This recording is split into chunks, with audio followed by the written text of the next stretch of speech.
Subscribe कीजिए ध्येय IAS channel को और बेल आइकन को दबाइए लेटेस्ट वीडियो सबसे पहले देखने के लिए।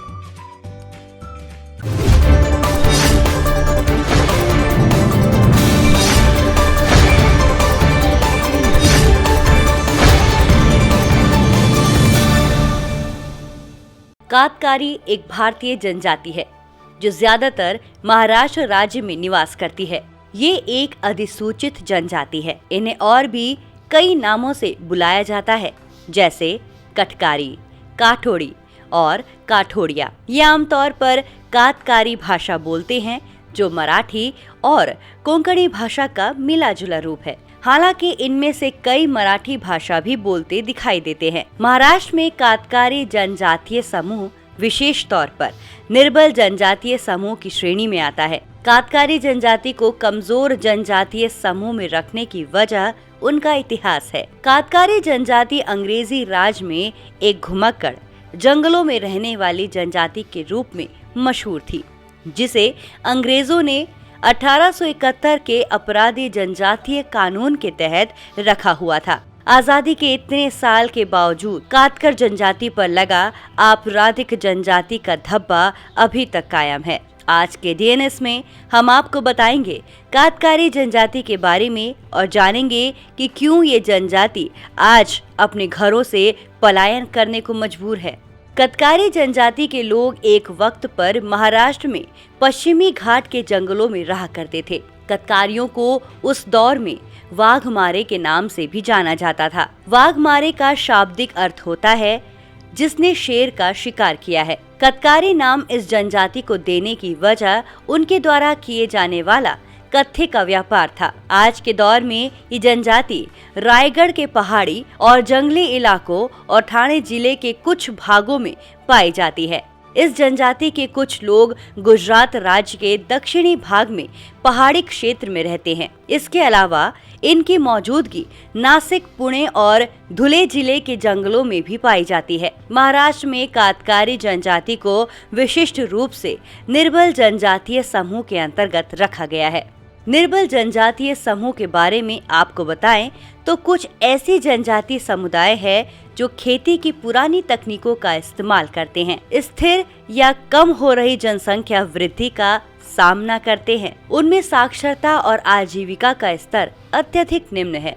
18 राज्यों और एक केंद्र शासित प्रदेश में ऐसे 75 समूह की पहचान की गई है और उन्हें विशिष्ट रूप से निर्बल जनजातीय समूह के रूप में वर्गीकृत किया गया है। आज के दौर में कातकारी समुदाय के लोग अपनी आजीविका और आवास के लिए दूसरों पर निर्भर हैं। कातकारी समुदाय के ज्यादातर लोग बंधुआ मजदूर हैं, जिनके पास ना तो जमीन है और ना ही कोई रोजगार। इनमें से ज्यादातर लोग ईंट के भट्टों या मुंबई में मजदूरी करते हैं। इनमें से कई लोग महाराष्ट्र के औद्योगिक इलाकों में मजदूरी करते हुए भी पाए जाते हैं।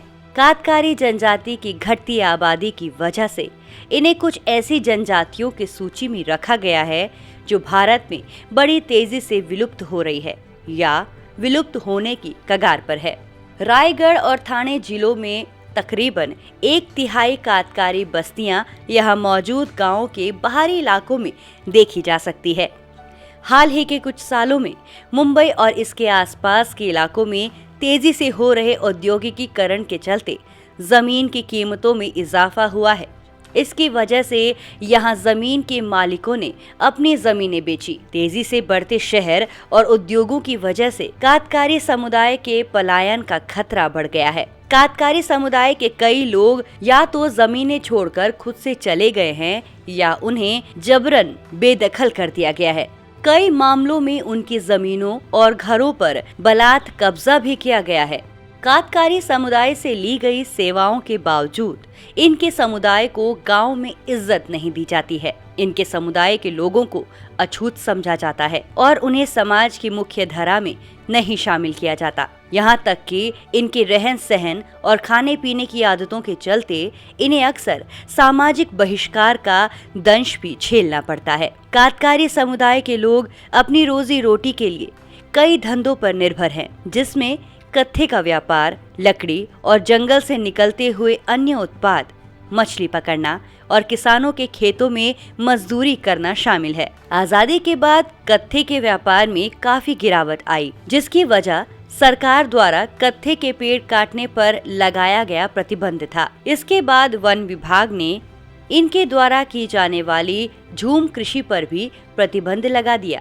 इसकी वजह से कातकारी जनजाति का एक बड़ा हिस्सा जंगल छोड़कर काम की तलाश में बाहर शहरों की ओर जाने लगा। 1950 की शुरुआत में कातकारी परिवार अपनी पुश्तैनी जमीन छोड़कर गांव और शहरों में बसने लगे। कातकारी समुदाय की कई छोटी बड़ी बस्तियां आज भी रायगढ़ और ठाणे जिले के बाहरी इलाकों में देखी जा सकती है। कातकारी लोगों में एक कहावत मशहूर है, हम शेर के मुंह में हाथ डालकर शेर के दांत गिनते हैं, हम हैं कातकारी।